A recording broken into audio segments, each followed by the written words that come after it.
Les rendez-vous du notaire, chaque semaine, avec Quai des notaires, des réponses concrètes à vos questions. Comme chaque semaine, Patrick McNamara, le fondateur de quaidesnotaires.com, répond aux questions concrètes que vous lui posez. Bonjour Patrick. Bonjour Alexis. Aujourd'hui, c'est une question de Chantal qui nous écrit de Saint-Dizier dans la Haute-Marne. Pourquoi les frais de notaire sont-ils si élevés ? Et est-il possible de négocier des frais de notaire moins chers avec le notaire ? Oui, en réalité, le terme frais de notaire, Alexis, n'est pas très adapté. Il est plus exact de parler de frais d'acte notariés plutôt que de frais de notaire, car tous ces frais, bien entendu, ne reviennent pas au notaire. Tiens, Alexis, par exemple, oui. À votre avis, sur le montant total des frais d'acte notariés, quel est le pourcentage qui revient au notaire ? Écoutez, moi je pensais que c'était 100%, mais j'imagine que c'est pas ça. Non, c'est pas ça, pas du tout. Figurez-vous que pour une vente immobilière de 300 000 euros, par exemple, l'émolument d'acte qui revient au notaire s'élève à moins de 1% du prix de vente. Oui, et pour de nombreux actes, et même de plus en plus nombreux d'ailleurs, comme l'acte de notoriété ou l'acte d'inventaire dans une succession, l'émolument d'acte qui revient au notaire a été fixé par le gouvernement à moins de 100 euros. On est loin des images de frais de notaire très élevés. Effectivement. Pourquoi donc ces frais de notaire sont-ils si élevés, comme le demande Chantal, et que se cache-t-il derrière ces fameux frais de notaire ? Eh bien, 3 éléments composent les frais d'acte notariés. D'abord, les taxes. Elles représentent plus de 80% des frais d'acte.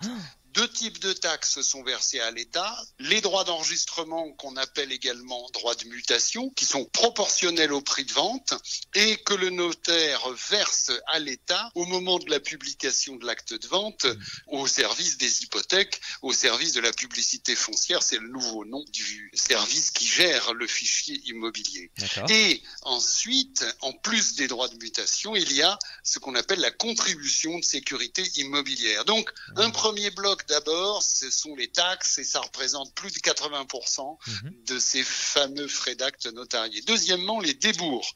Ce sont des sommes que le notaire va verser aux administrations pour obtenir les renseignements nécessaires à la vente. Donc, c'est pas non plus des sommes qui vont dans la poche du notaire. Ce sont des sommes que lui va payer pour obtenir les renseignements. Et on arrive enfin au 3e élément qui compose les frais d'acte. Ce sont les émoluments. Pourquoi on appelle ça émoluments ? Parce qu'ils sont fixés par le gouvernement dans le tarif des notaires. Et les émoluments, il y a 2 types d'émoluments. L'émolument d'acte pour rémunérer la rédaction et la conservation de l'acte et les émoluments de formalité pour rémunérer les travaux nécessaires à l'accomplissement des formalités. Donc vous voyez, Alexis, que dans ce qu'on appelle improprement les frais de notaire, il y a finalement 3 éléments, les taxes, les débours et les émoluments du notaire, et que les émoluments du notaire, en tout cas les émoluments d'acte, avoisinent les 1% du prix de vente. Alors pour reprendre, Patrick, la question de Chantal de Saint-Dizier, est-ce qu'il est possible de négocier des frais de notaire moins chers avec le notaire ? Alors malheureusement, Chantal, pour tous les actes qui sont régis par le tarif des notaires, c'est-à-dire qui sont fixés par le gouvernement, il n'est pas possible de négocier. Le tarif du notaire est le même, quel que soit le notaire, qu'il soit notaire à Paris ou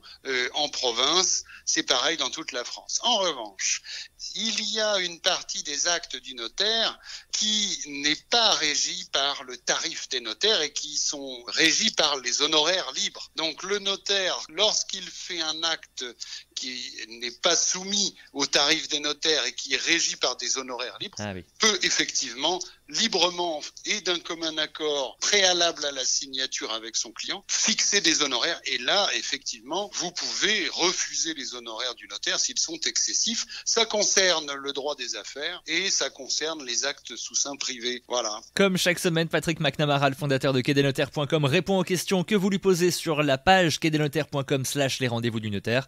Merci Patrick, c'était très clair, on a appris beaucoup de choses. Bonne semaine et à la semaine prochaine. Merci Alexis, à la semaine prochaine. Les rendez-vous du notaire, chaque semaine, avec Quai des notaires, des réponses concrètes à vos questions.